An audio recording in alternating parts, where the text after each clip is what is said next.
Okay, let's go to page 25 in your grammar book. Page 25 is where we're at today.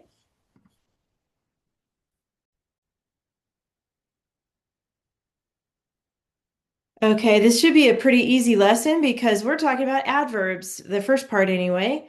And you guys know about adverbs, you use them already in your writing. Um, but just to recap that, we have to look for a word that tells how, when, where, why, and to what extent. An ly adverb does that. It answers those questions. And sometimes adverbs don't have an ly every once in a while. Most of the time they do. So that is what the word does. It answers how, when, where, why, and to what extent. So from now on, you're going to start labeling these adverbs as ADV in this book. So here's your example. The deer carefully hid in a secluded thicket. That one's easy to spot because it has the ly. So we'll just write ADV on top of that. And then jump down here to noun of direct address. This is going to be something kind of new to you guys.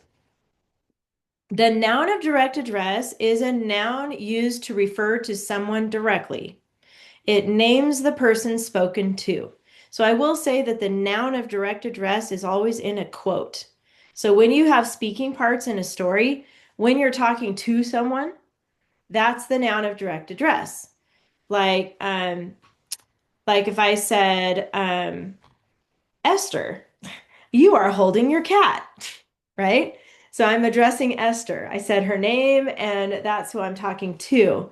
And that is how the noun of direct address works. It's addressing the person it's talking to. So look at these examples here in the middle. Robin, tomorrow you will win the contest, his friend said. So his friend is talking to Robin. That's the noun of direct address. It can be at the beginning of the quote, or in the middle, or at the end. It doesn't matter where it goes in there. So it's in a different spot, but that's the noun of direct address. So the middle one says, tomorrow, Robin, you will win the contest, his friend said. Or, tomorrow you will win the contest, Robin, his friend said. So that's different places in the sentence. Still, Robin is the noun of direct address. When you see that, you're just going to label it with an N for noun. But here's the trick. The noun of direct address is not the subject of the sentence.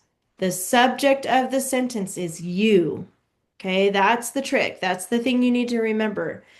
The Robin is still just going to be labeled N for noun, even though it's the noun of direct address. It's who they're addressing. You is the subject. All right. And then there's a comma rule down here. Place commas around the noun of a direct address. So you can see it here. If it's first, then you put a comma after that. If it's in the middle, it goes on either side. If it's at the end, it goes right before. So wherever it is in the sentence, it needs a comma. Okay, that's how the comma rule works. So in this book, they're going to mess up on the commas just for you. So here's the example. Robin, you should enter the contest, his friend suggested.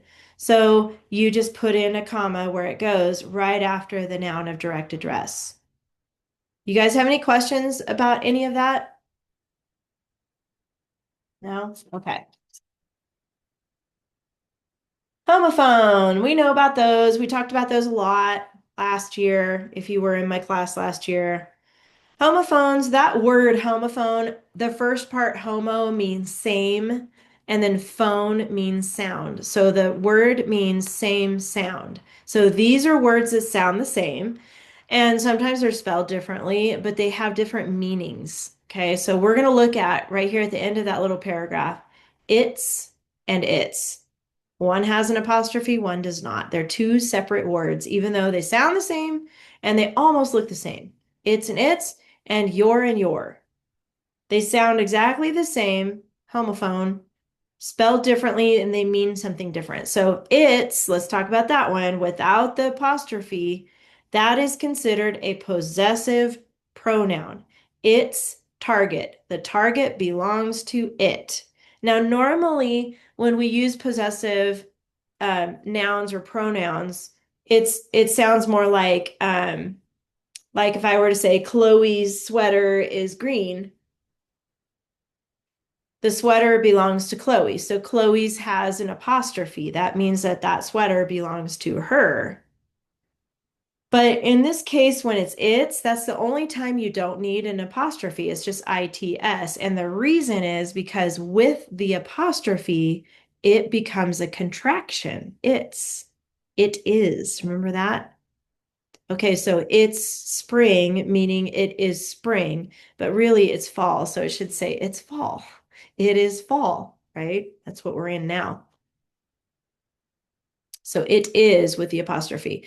And then we have your, Y-O-U-R is a possessive pronoun. Your bow, the bow belongs to you, or your cat, or your headphones, or your drink, or your computer.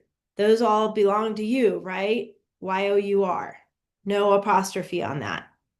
Because with the apostrophe, it's Y-O-U apostrophe R-E. That's a contraction. You are. So you're right or you are right. The way to check it is to say you are, to check. Is it supposed to have an apostrophe or not? You can check it that way. So they're going to mess up all over the place with this, okay? And you got to figure out the right way to spell it. Here's your example. It's trying to hide, but its antlers are showing. So it is trying to hide, but its antlers are showing. So fix those. You're on your way to the archery contest. You are on your way to the archery contest. So cross it out, put the correct word above it. All right. Practice page. Let's see. Esther, can you read the sentences today, please?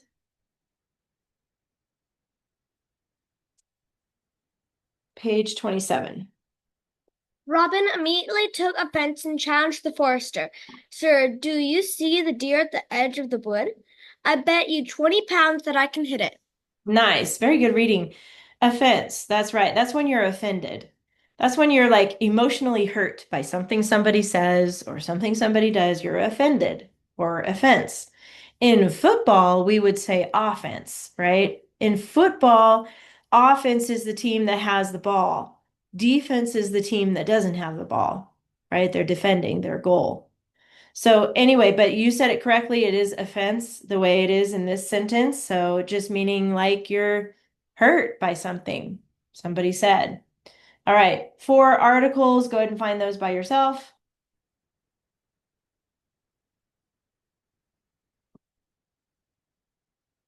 They're all of those today.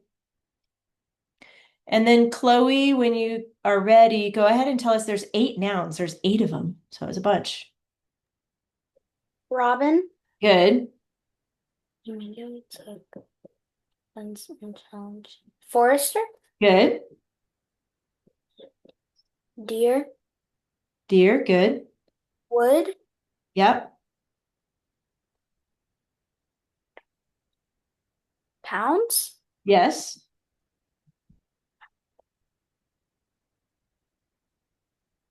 edge, Good. Yes. That's 1, 2, 3, 4, 5, 6. There's 2 more actually.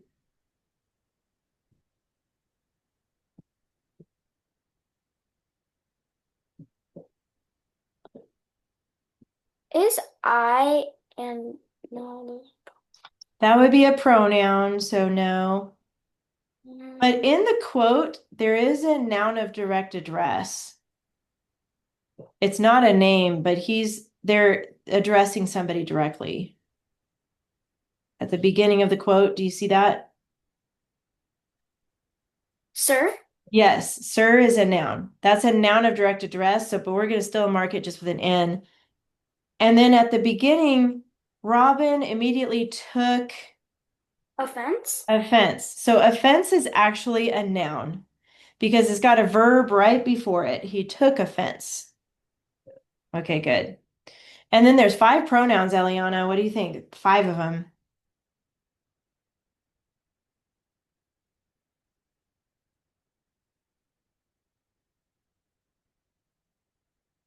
Oops, you're muted if you're talking.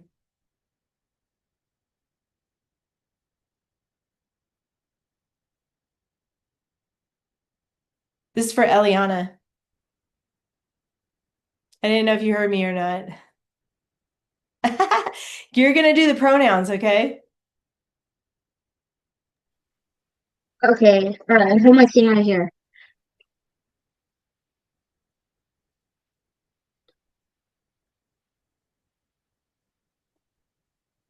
Remember what pronouns are? Sorry, sometimes I go to La La Land and I forget everything. So pronouns are the words that take the place of a noun. He, she, it, I, Oh, now I know. you, pronouns. Yeah. Okay. It. Yeah, it is one. It says there's five pronouns. That's a lot. It's a lot. And they're not going to be he, she this time because he's talking to somebody.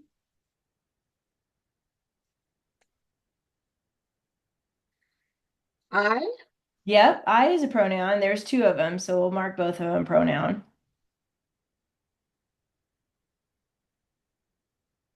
Okay. Is you gonna be a pronoun in this Yes. sentence? Yes, it is. Very good. You is a pronoun. Yes. Yep, because he's talking to the forester. This is Robin talking to the forester. That's it, because there's two U's. So we got you, I, and it. All right, what about the adjective, Dakota? Where's the adjective? 20.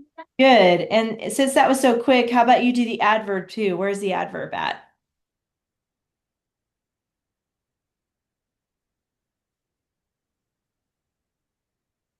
That's the one that's going to have an ly.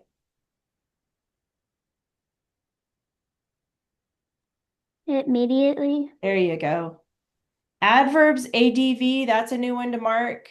And most of the time they have a ly. Every once in a while they don't, but it's telling how. Okay, so check, check. And how about the coordinating conjunction, Esther? That's the fanboys. Remember the fanboys words? Okay.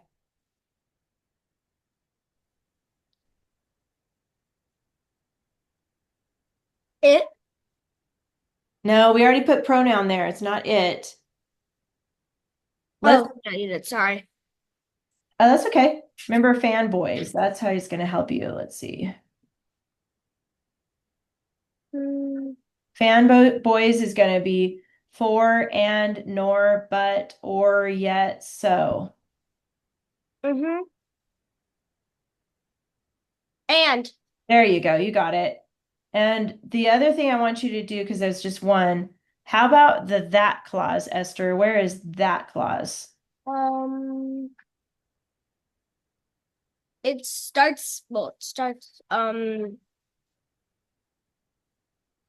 that, Yeah, it does. You're right. It and starts it with ends that at it. and ends at it. Very good. And we're going to write that on top of it to label it that. Chloe, what about the subject verb pairs? Robin. Robin's a subject. Good. What does he do? She took Took is a verb. there and challenged Good. And challenged. Okay. Next subject. Forrester. No, because that's still that first sentence. We already have Robin. Robin's the subject there. So go on to the next sentence. Sir. And it's not going to be sir, because remember, that's the noun of direct address. So that's never the subject. Remember, You. we just talked about it. You. You is the subject here. See. See, good.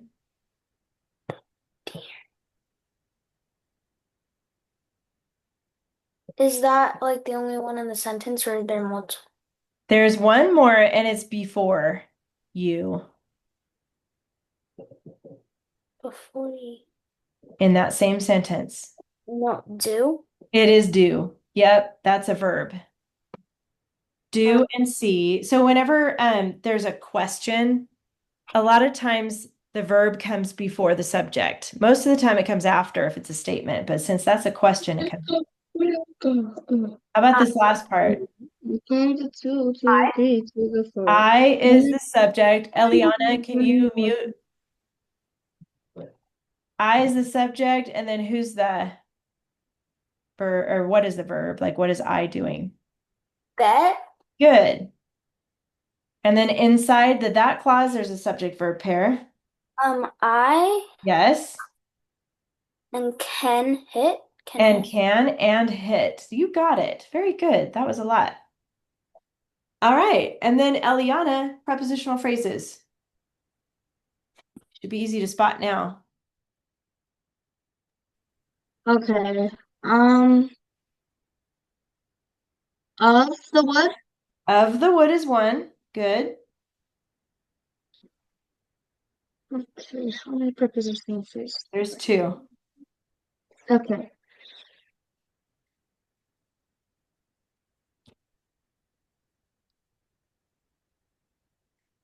Do. No, that's a verb. Remember, you're looking for words that don't have a label. There's only one line. Okay. At There the you edge go. of. There you go. At the edge. So there are two in a row. At the edge is one prepositional phrase. Of the wood is the other. That's why I leave it till the end for those students that are new. If you struggle with prepositional phrases, wait until you do everything else, and then it's easy to see because it's the only words usually that don't have a label. At doesn't have anything on top of it at the edge. Of doesn't have anything on top of it of the wood. Okay. Four capitals. Go ahead and do that part by yourself. Don't forget about the words I. And then we've got two comma rules. What do you think, Dakota? We're either going to put in commas or take out a comma. There's two that we got to deal with.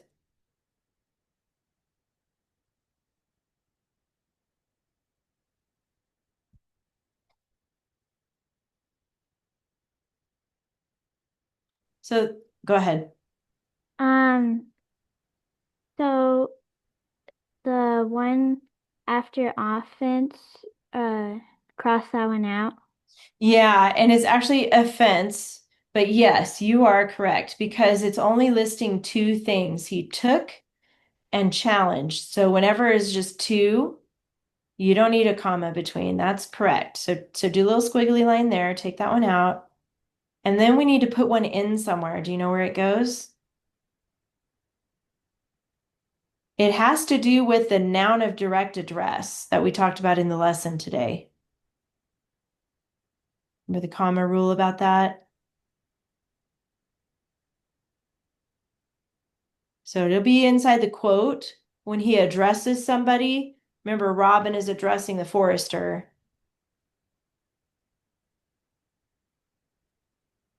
Um,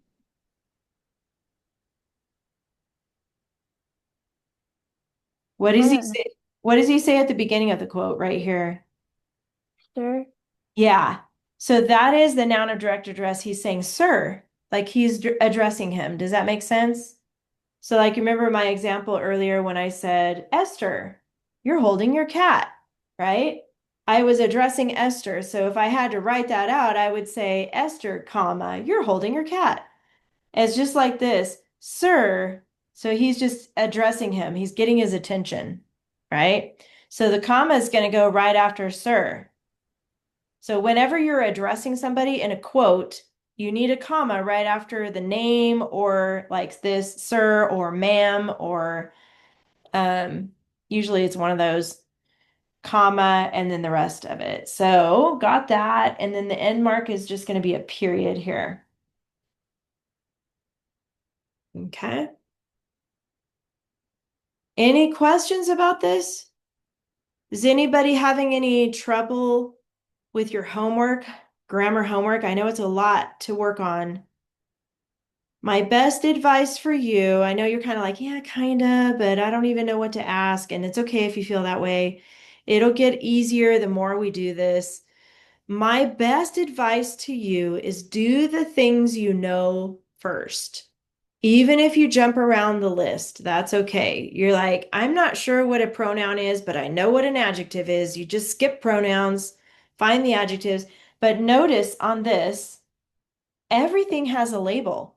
So if you already put like V on top of C, it's not going to be anything else. So you can eliminate that word when you're looking for other parts of speech.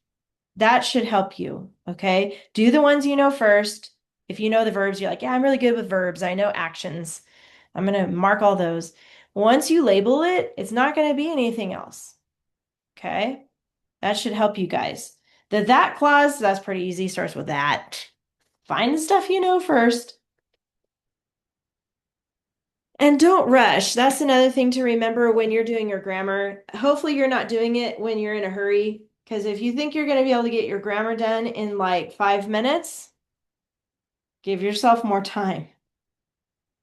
It's going to take a while to get through your grammar. Don't rush. Oh, yeah. My other bit of advice, and then I'll stop with grammar. Read the sentence out loud. When you sit down to do your grammar homework, I don't care if there's anybody else in the room or not. Read your sentence out loud. You can whisper read it if you need to, but it's really important for you to read it and hear the context of some of these words. When you understand the context, like the word offense is not offense, it's offense, then it's going to help you label those words. That'll help you a lot. So read it out loud when you sit down to do your homework for grammar. All right, moving on. Binders. Last week, you guys wrote 2 separate paragraphs about the eagle and the jackdaw and the Komodo dragon. The eagle and the jackdaw and the Komodo dragon. Does anybody feel like reading one of their paragraphs today? It's optional. Okay, thank you, Dakota. You can read one of yours. Anybody else want to read one? Chloe? Yeah? Okay. Do you want to read yours too, Esther? Or no? Yeah? Do you want to? Okay. So how about I'll have just pick one of the paragraphs. You can pick either the eagle and the jackdaw or the Komodo dragon. And hopefully you guys remembered to add a who, which clause and an ly adverb in there. Yes, Eliana, did you have something to say? Yeah, I just wanted to say that I lost my KWO and then I forgot like every single thing on my KWO because I wrote it down and then I was gonna type it, but then when I lost my KWO on my paper, I couldn't type it down. I only remembered like one of the sentences. So that's why I didn't finish my thing. Okay, don't forget at the end of class, this is for everybody. You should keep what you're working on in your front pocket. Um, Try to get into the habit of putting it away every single class, and hopefully that way you won't lose it. So, okay, I'm gonna have Dakota. You can pick one or the other. Do you want me to pull it up or do you have it in front of you? I have it in front of me. Okay, cool. Um, Also, I think I forgot to do the who, which clause thing. Oh, okay. That's okay. I'll probably, when I grade it later today, I'll send it back to you and then you can add one. Okay. And then, actually, yeah, go ahead and read it and I'll send it back to you right now. And then that way, while other people are reading, you can fix it, maybe find a spot for a who, which clause. Does that sound good? Okay. Okay, cool. So whenever you're ready, which one are you going to read, by the way? The eagle and the jackdaw. Perfect. Okay, when you're ready, go for it. An eagle swooped down and seized a small lamb with his powerful talons. The jackdaw observed the eagle's talent and was full of envy. He wanted to emulate his strength and skill just like the eagle. So he flew down upon a ram and was thinking he could take it off into the sky. Instead, the jackdaw's talons entangled in the ram's fleece and could not release. The shepherd saw what had happened and ran to the jackdaw and caught it. The shepherd clipped his wings and brought it home to his children. They asked what kind of bird it was. The shepherd was certainly sure it was a crow, but the crow thinked he was an eagle. Nice. All right, you guys, you know what to do in the camera. Very good, Dakota. Remember, this is how we clap on Zoom. Yes, I love it. And I heard that LY word at the end. There you go. Very good. Confidently. Yes, I love it. So I sent it back to you, but it looks like you hand wrote it. So you can look at it while the other students are sharing theirs and see if you can find a spot for a who or a which clause. Okay. Do you know how to find a spot for one? Remember how we did that? Yeah. You do. Okay, good. Okay. And then Chloe, how about you go next? Which one do you want to read? I think I want to read the Komodo dragon. Okay. Do you have it? Yes. Okay, go for it.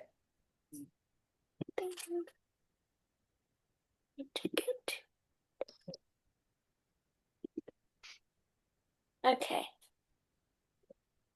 Don't get attacked by a Komodo dragon.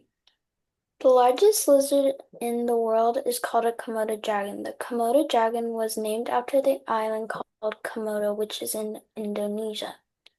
A Komodo dragon can live 30 years, grow 10 feet, and be 300 pounds. The fierce Komodo has razor-sharp teeth and thick scales. The Komodo has a fork-like tongue similar to snakes.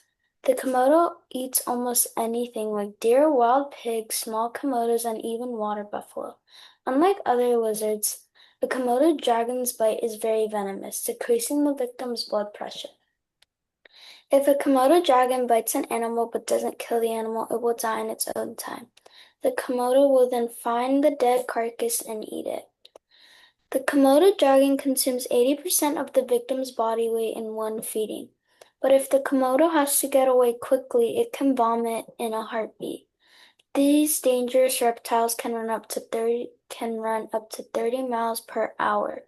In the last 4 decades, dozens of people have been attacked by Komodo dragons, and at least 5 people have died.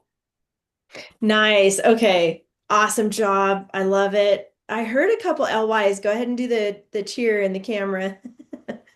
Woohoo. Did you remember a who which clause in yours, Chloe? Okay, I missed it. Which one was it? What did you read the sentence where you had that clause? Okay. The Komodo dragon was named after an island called Komodo, which is in Indonesia. Oh, that's right. Okay, at the very beginning. Nice. Very good. That's a good one. All right, Esther, when you're ready, you can read. Which one do you want to read? I want to read the Komodo one.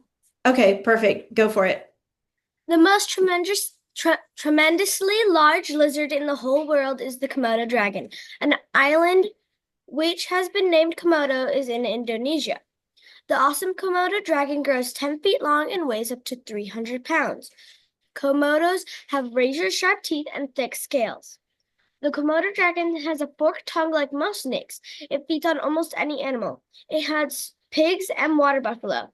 Unlike most lizards, the Komodo dragon's bite is venomous. It sends its prey into shock. If the Komodo dragon bites an animal and it does not die right away, it will die in a couple of days. It then will hunt for the carcass and eat it. Komodos will consume 80% of its body weight in one serving. These dangerous animals can vomit up food and get away quickly to protect themselves. They can run up to 13 miles per hour. Over decades, Komodos have attacked a dozen people, and only 5 have died. The great Komodo dragon is the most amazing and extraordinary reptile in all the world. Nice. Very good. Let's give her a clap, you guys, in the camera. Woohoo. I love that last sentence. You added a detail so you could come up with a good title. That was good to do that. Very nice. I love it. And I heard your who which clause. I heard your LY word. You got those out of the way right at the beginning. Yep. And 2 of them. Yes. Yes. I heard that. All right, you guys. Nice job, all of you. And Eliana, hopefully you can find your keyword outline and then we can hear yours too. But we're going to move on. So we're done with week 3. And basically everything that you have in your front pocket for week 3 go ahead and put away in your finished folder or binder, wherever you're keeping your finished stuff, because we're done with this and you can put it away. And then in your binder, it should be behind the source text tab. Go ahead and get out week 4. Week 4 is 1, 2, 3, 4 pages. Okay, so go ahead and get out all 4 pages. One of them is yellow. It should be right at the front of your binder, right past the source text tab here. When you flip that tab, it'll be right the next thing. Week 4. And Eliana, go ahead and turn your camera on when you can.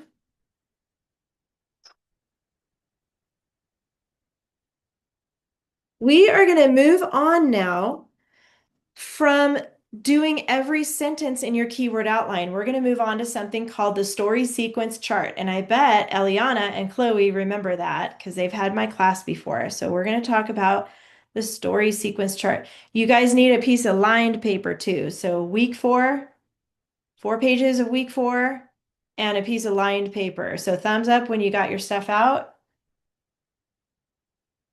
It's okay. I'll give you a minute.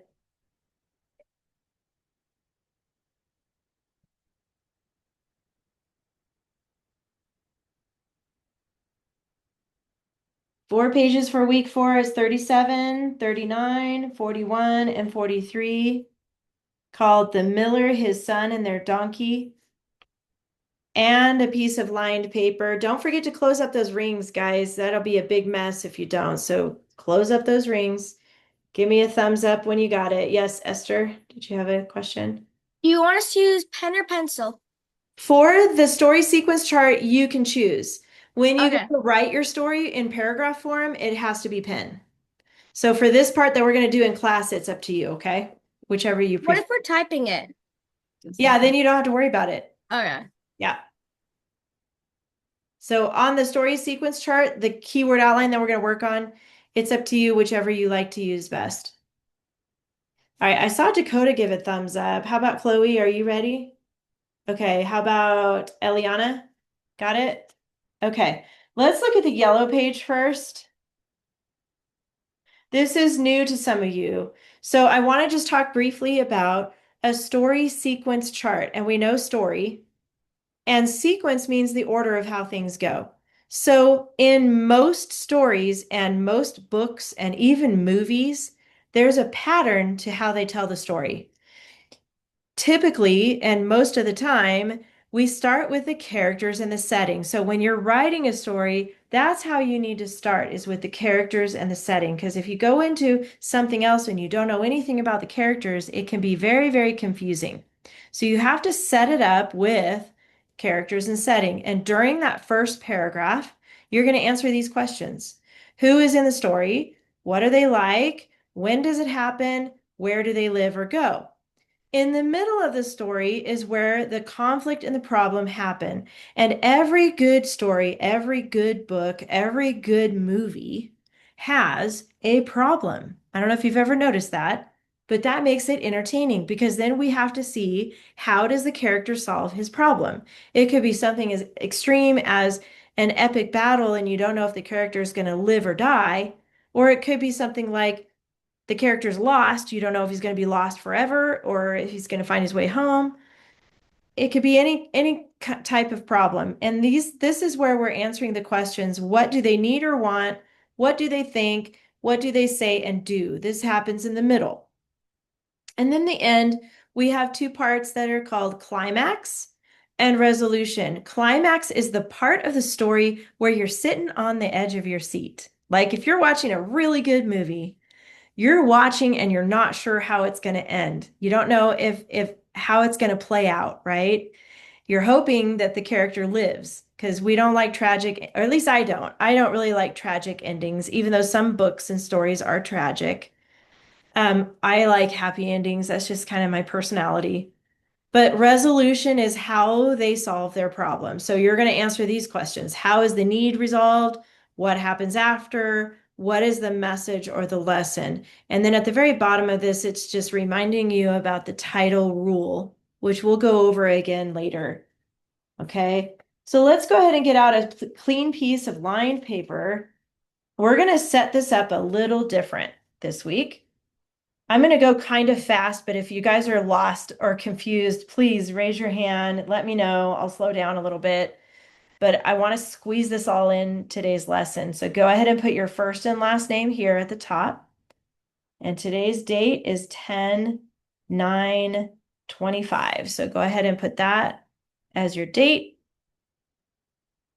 The title this week is kind of long.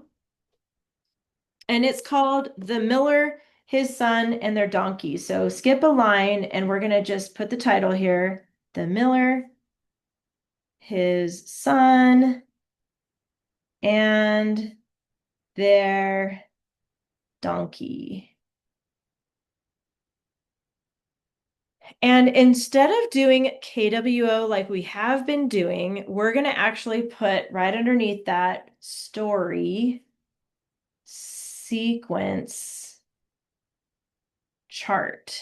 And this is a chart that we're going to make, so it's a little bit different. We already briefly talked about the sequence of a story. Now we're going to build our own chart and we're going to set it up so you can rewrite this story. So the next step is to draw a line down. You want to make it a little closer to the red line here. So right about, and I'm going to skip a line. So I'm going to go right about here and whoops. I'm just going to go about that far. Don't worry about how many lines it is, just kind of, and it's not perfect. Don't worry, it doesn't have to be perfect, but about here on your paper, draw a line down about that far. Okay. On the right side of this line, we're going to build the keyword outline. So at the top, on the right side of that line, put Roman numeral 1. This is representing the first paragraph. Under that, we're just going to put 1, 2, 3. So leave a little space for the regular numbers here. The Roman numeral goes right next to that line. Leave a little space, 1, 2, 3. Try your best to make this neat and tidy, clean, okay? Because the more neat it is, the easier it is to follow. Under that 3, skip a space. And let's do a Roman numeral 2. And again, 1, 2, 3. Just like mine, okay? And we're doing one more. This is a 3-paragraph model. Skip a line under the 3 and write Roman numeral 3, 1, 2, 3.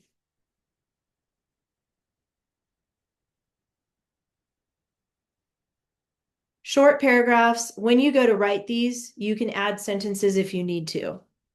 But for our notes, we're going to keep it short. Once you got that down, keep working on it if you're still working on it. We're going to draw lines across because like it says, we're making a chart. So right on top of the Roman numeral 1, I want you to trace that blue line all the way to the edge of your paper like that. Right on top of Roman numeral 2, same thing. Trace that blue line on top of Roman numeral 3, right on top of it. And then wherever the bottom is, it doesn't matter if it's longer, it's okay. Wherever the bottom of your line is, just put it across like that. And now we've got a chart.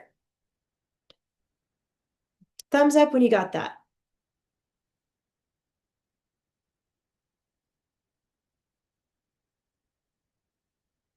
Okay, I see that. Good. Got it, Esther? Thumbs up. Okay. You ready, Eliana? Okay. Okay, good.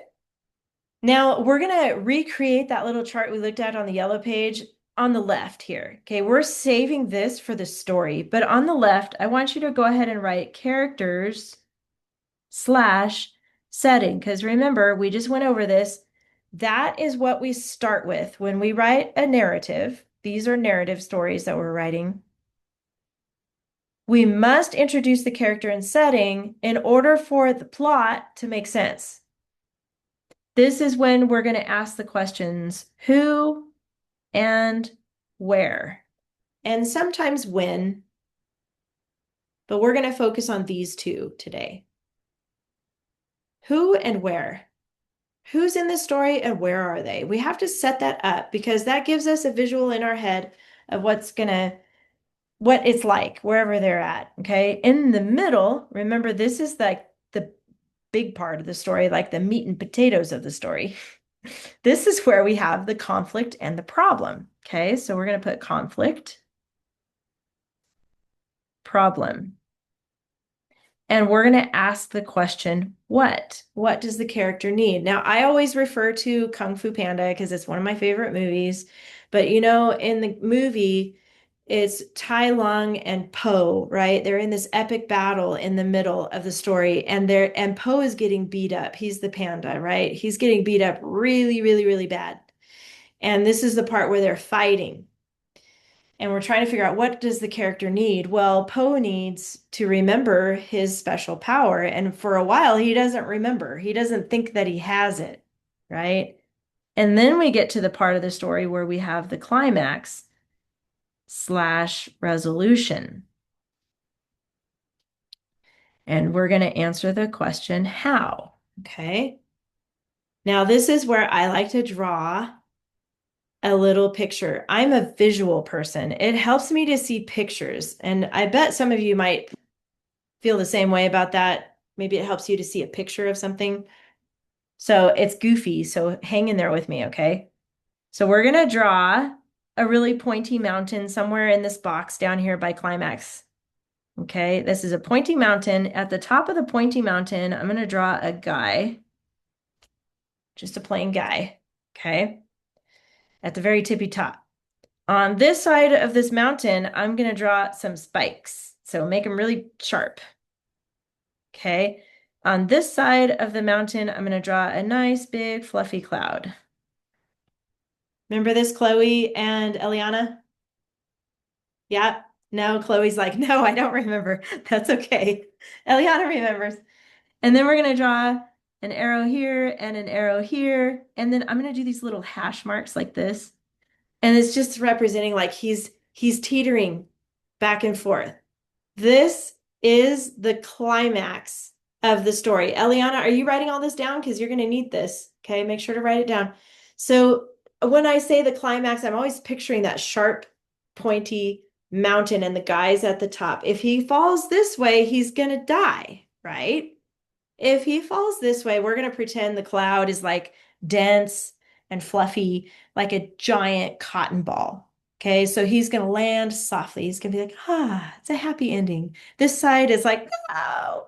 Okay, so we got tragedy, we got happy ending. So the part where we don't know what's going to happen, that's called the climax. Okay, that little visual helps me. Hopefully, it helps you guys.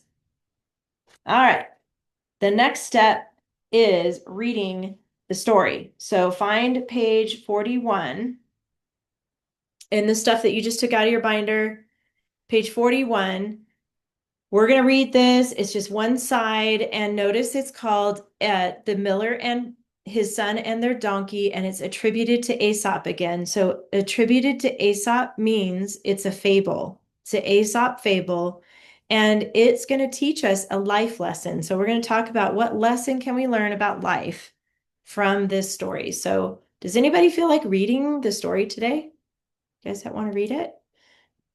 Okay. How about we take turns? How about Esther, you read the first two paragraphs, Eliana read the next two paragraphs, and then Chloe read the last one. Okay? So Esther, you're going to read all the way to where it says donkey. Whenever you're ready. Where am I stopping? You're going to stop at the second paragraph. So you're going to stop where it says donkey. Okay. A poor miller and his son were taking their donkey to town to sell when they passed a group of women chatting by the side of the road. Why walk when you could ride? They asked the pair. So the old man helped his son mount the donkey, and he continued alongside. Then they met, and the old man shout, "Get down, boy, and let your old father rest his weary limbs." Upon this, the miller made his son dismount, and he got up on the donkey. Okay, good. Now, Eliana, you can take it from here in the next two paragraphs.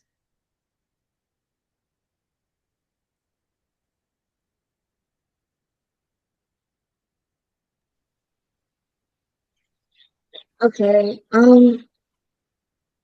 Next, someone in a crowd called, "Why, you lazy fellow, how can you ride while the lad there can hardly keep up?" Therefore, the miller immediately brought his son up with him. They had now almost reached the town, and a man commented on how they overloaded the animal, saying, "You might as well carry him as he's carried both of you." Good. Okay. And then Chloe, go ahead and read that last paragraph.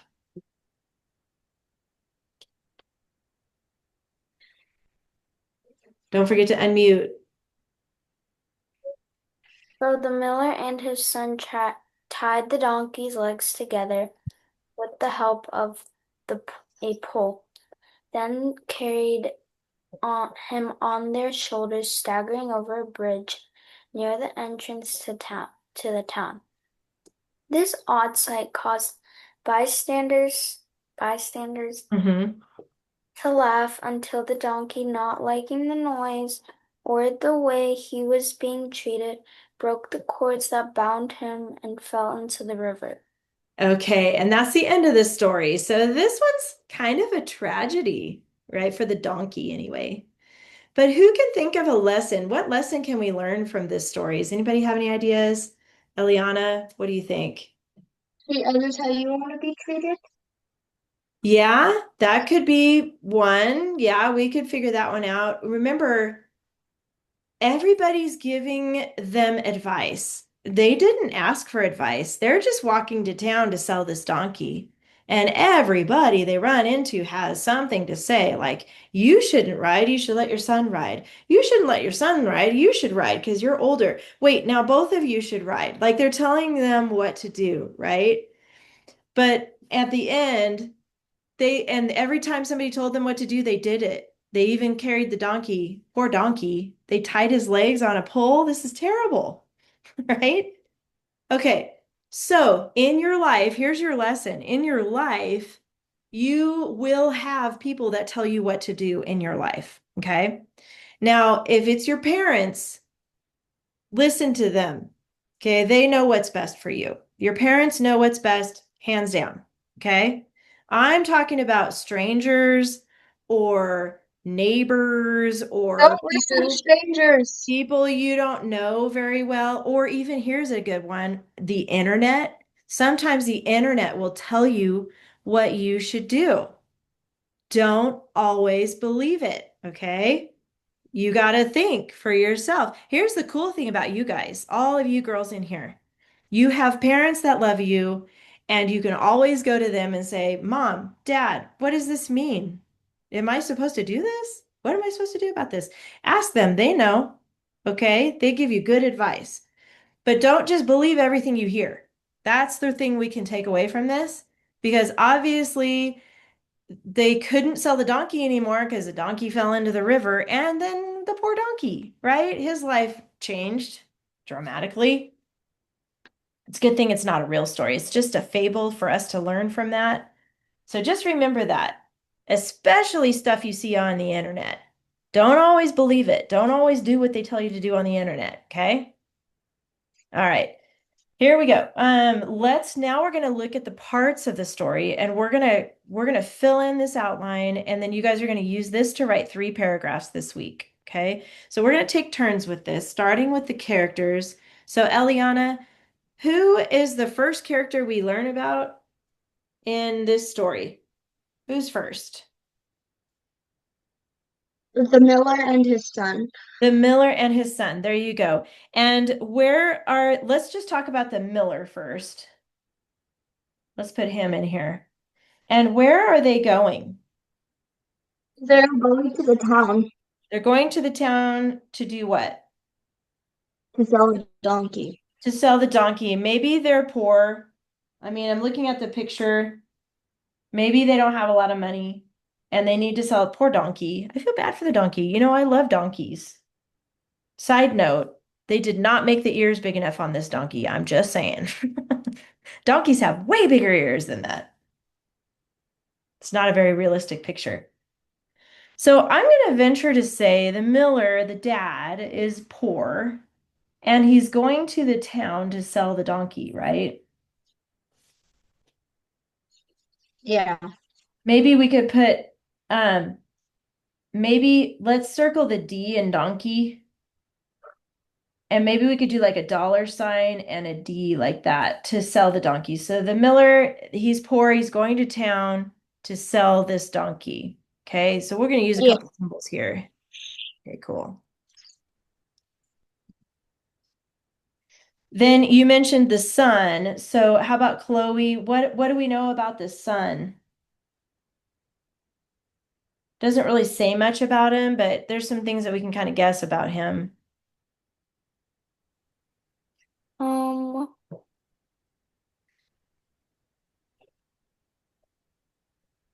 I'm confused.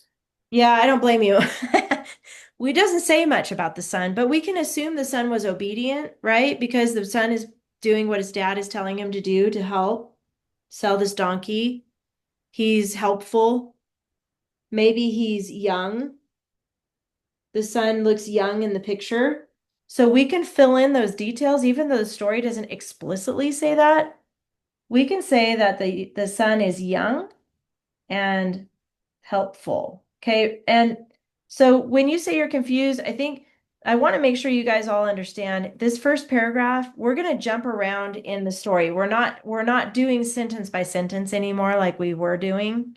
So we're changing it up now and we're looking at who the characters are and where are they? So where are they? So far we have the miller and the D for donkey and the son. Those are the characters and we know they're going to town. That's the setting. As they're walking to town, Esther, in the beginning, they they hear somebody. Who's the first group of people that talk to them in the beginning? The very beginning. Man, Actually, even before that, like way up here in the first paragraph. woman. Women. Those are the girls, the females, right? Yes. Women, okay? Why walk when you can ride? Why walk when you can ride? Exactly. They're automatically giving advice and they're opinionated and bossy. Let's put those words because we're talking about opinionated and bossy. They're giving instructions and nobody asked them. They're just doing it.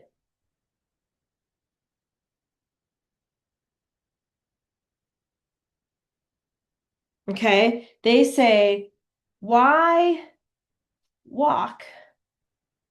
Question mark. I'm going to put quotes around it too because this is what they're saying. Why walk? And then I'm going to put ride. Basically, why walk when you can ride? That's what they're saying in the beginning. So you're going to have some speaking parts in this story. So make sure you look back in your grammar book about how to do those quotes. That'll help you with quotation marks and stuff and how to set that up. All right, so we kind of set up, there's more characters in the story. We're going to talk about them as we go through, but this is how it starts out. It starts out with the miller, the donkey, the son, and these women, and they're going to town. So we answered the questions who and where. Now comes the problem.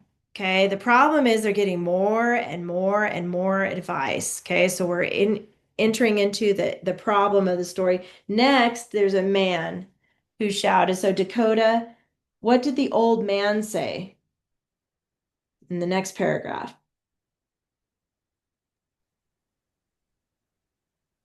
Um, he said, "Get down, boy, and let your old father rest his weary limbs." Good. You know what? I feel like we should put another little symbol here next to ride because I think for me, this is a little confusing. This story is a little confusing because there's so many characters here. So circle the S in sun and circle the M in Miller, and let's use those. M, S, and D to help us figure out which character we're talking about. So for after the word ride, this is when the sun goes up on top of the donkey, and that's how I'm going to remember it. I'm going to do S and then an arrow on top of the D. So the women are saying, let your son ride. so he can keep up, right? I wanted to add that. But you're right. Now we have an old man. So we could put maybe old and then a guy here. Old man. And he's saying, get down so that your old father can rest his weary limbs. So he's saying, and this is just hang in there with me, guys. S is for the son. He's going to get down off the donkey.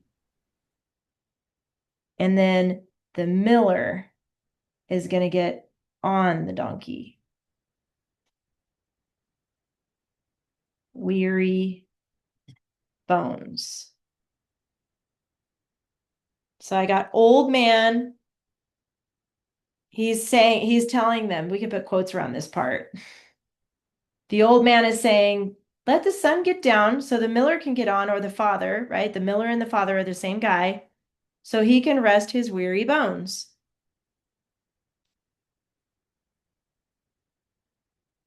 All right. So I'm going to jump down here to Roman numeral 3. This is the climax. This is the point of the story where we don't know what's going to happen to this donkey, right? And at the end, another man said, you might as well carry him as he carry both of you. And I'm going to say, I'm going to put the word sarcastic. Do you know that word sarcastic? He's basically saying, well, if that donkey's going to carry both of you, you should carry the donkey. He didn't really mean it, right? He didn't mean literally pick up the donkey and carry the donkey.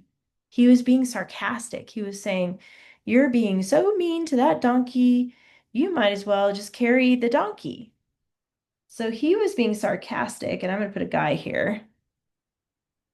And he was saying, you carry D. Okay. Now, we ran out of time here today, but what I'm going to have you guys do is finish up what happens after the old man says, son, get down, let the father on. There's some other exchanges that happen. Use the quotation marks to help you remember who says what, but we're still following the same rules. 3 words only, but you can use symbols. You're going to need them, the D, the S, and the M, or a little guy, or any other symbols you need, but you're going to fill in what the problem is, all these people telling them what to do. And the final one says, you should carry the donkey. And then this is where they tie up the donkey, they carry him over the bridge, and the donkey falls into the river, right? So you're going to fill in the parts that we're missing here, and then you're going to write 3 paragraphs, okay, following this outline. And don't forget about your checklist. You need to make sure to include LY and who which. That's it so far as dress ups go. And make sure to give your paper a new title too. There's the title rule on there. I know we went kind of fast. If you guys get confused while you're doing your homework, let me know. Have your mom text me. I'll help you if you need help with your homework. Okay, you guys? All right, we're out of time. Good job today, everybody. I'll see you next week. Bye. See you next week. Have a good one. Bye, Dakota. Bye, Esther.